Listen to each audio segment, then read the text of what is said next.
Il a été ministre de la Culture, neveu d'un président célèbre, exploitant de cinéma, animateur de télévision. Bonsoir. Animateur de radio, il a repris du service sur France Inter cette année.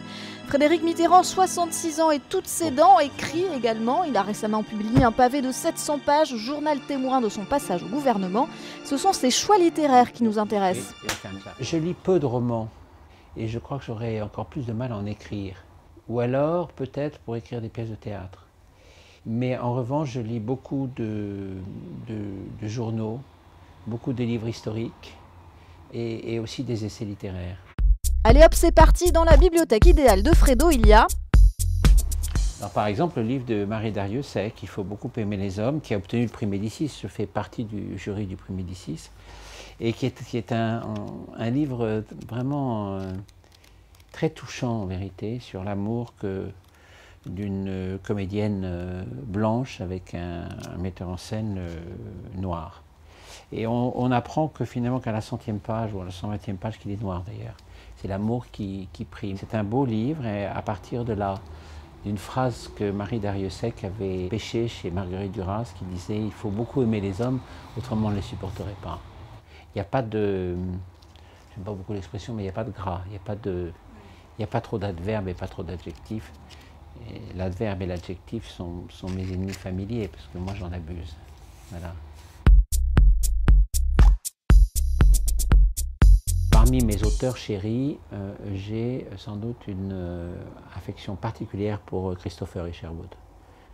Et ses récits sur le Berlin des années 30 sont des récits fantastiques. Alors ça, là aussi, ça a été évidemment récupéré par Hollywood. En plus, il a vécu la fin de sa vie à Los Angeles. C'est devenu donc le film Cabaret, célèbre. Christopher Isherwood écrit entre le journal et le roman, en fait.